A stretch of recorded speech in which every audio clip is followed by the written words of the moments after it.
Assalamualaikum warahmatullahi wabarakatuh. Waalaikumsalam warahmatullahi wabarakatuh. Halo semuanya, gimana kabarnya? Semoga baik-baik aja ya, dan semoga kalian selalu diberi kesehatan. Nah, di sini aku mau ngajak belajar bareng nih, bareng kelompok aku. Ini dari kelompok 7. Nah, kenalin, sebelumnya aku Astin Cayani di sini sebagai moderator. Ada juga teman aku yaitu Bagus Satrio Wicaksono. Ada juga nih Nina Kinanti. Lalu ada Galuh Rizky Rinjani. Dan yang terakhir ada Rizal Surya Laksana. Nah, di sini kita lanjut aja ya langsung ke materi yang pertama.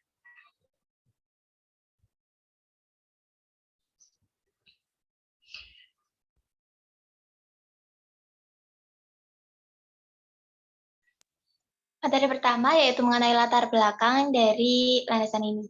Perkembangan teknologi saat ini memudahkan para siswa atau tenaga pendidikan dalam segala hal yang berguna bagi masyarakat dan mewujudkan cita-cita bangsa, yaitu mencerdaskan kehidupan bangsa.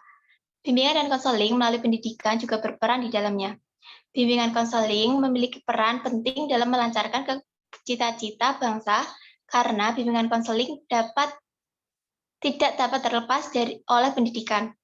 Tujuan dari bimbingan adalah bimbingan sebagai proses bantuan yang diberikan kepada individu untuk dapat memilih mempersiapkan diri serta kemampuan diri dan konseling sebagai upaya pengentasan masalah.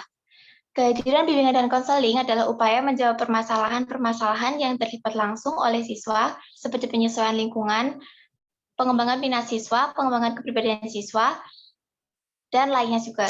Kegiatan bimbingan dan konseling yang bertatap muka serta melihat perkembangan teknologi BK sendiri juga memanfaatkan layanan berbasis online yang akan disesuaikan ketika profesi konselor dan tetap memperhatikan asas-asas layanan bimbingan dan konseling.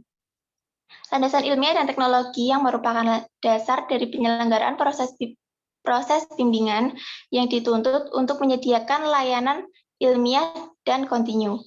Landasan IT membicarakan tentang sifat-sifat keilmuan BK serta berkaitan dengan kesanggupan konselor untuk melakukan pelayanan BK yang profesional.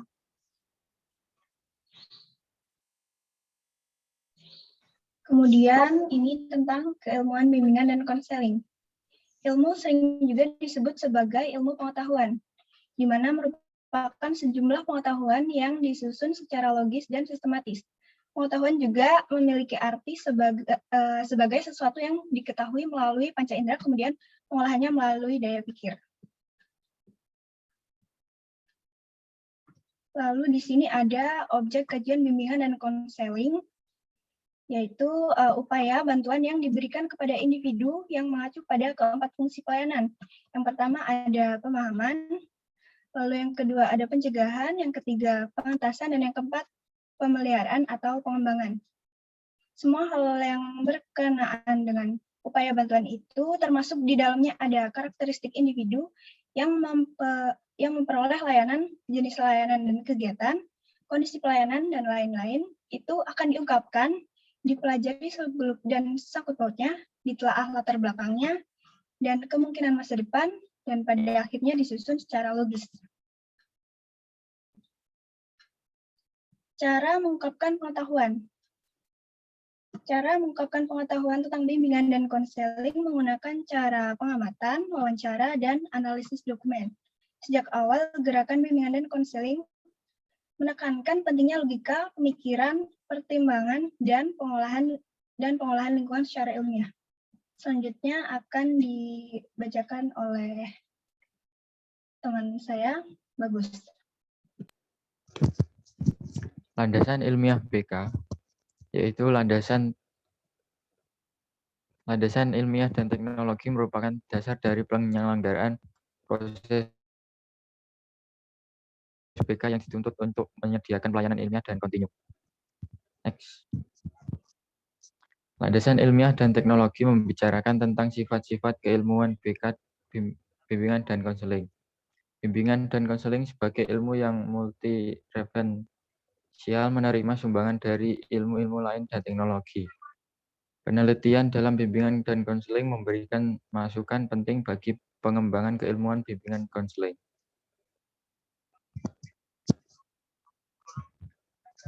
Sudut pandang, landasan ilmiah, dan teknologi BK.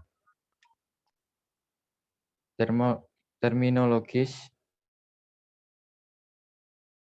yaitu 1 ilmiah, 2 teknologi, selanjutnya teoretikus, 1 upaya bantuan yang mengacu pada fungsi pelayanan BK, 2 karakteristik individu yang memperoleh layanan, 3 segala sesuatu yang berkenaan dengan upaya bantuan.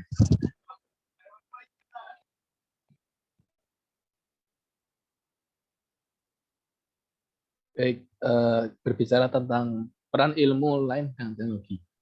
Nah, di sini bimbingan dan konseling yang bersifat multireferensial, artinya ilmu dengan rujukan berbagai ilmu yang lain, ilmu dan perangkat teknologi yang dimanfaatkan dalam pelayanan bimbingan dan konseling. Nah, salah satunya adalah dengan komputer. Nah, di sini komputer juga dimanfaatkan di bidang ya, salah satunya bimbingan karir, di bimbingan pendidikan juga ada bimbingan klasikal ya juga namanya, dan juga namanya untuk keuntungan aspek-aspek teknis yang dapat dipetik dari penggunaan komputer untuk bisa meningkatkan motivasi klien dan konseling untuk mengikuti layanan atau kegiatan konseling, serta keuntungan klien dalam kegiatan testing administrasi pelayanan dan konseling secara menyeluruh.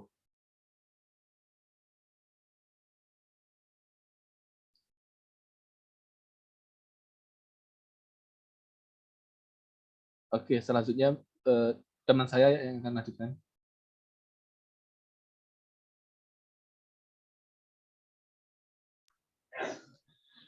Penggunaan teknologi dalam bidang bimbingan dan konseling dapat dimanfaatkan dalam bidang pendidikan seperti yang pertama, yaitu sebagai upaya pengembangan individu dan bimbingan merupakan salah satu bentuk kegiatan pendidikan juga.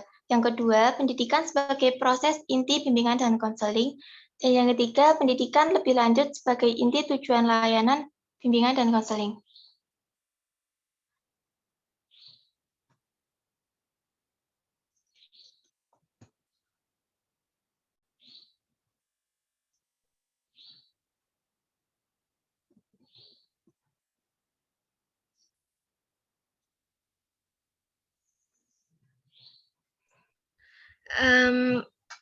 Selanjutnya, yaitu pengembangan BK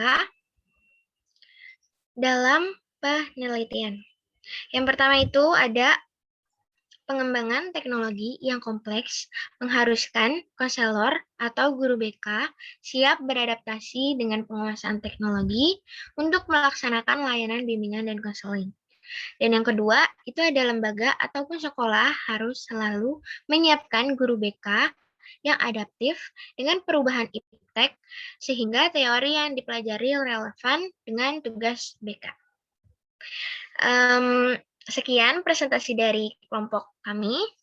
Kurang lebihnya mohon maaf. Wabillahi taufiq wal hidayah. Wassalamualaikum warahmatullahi wabarakatuh. Terima kasih semuanya.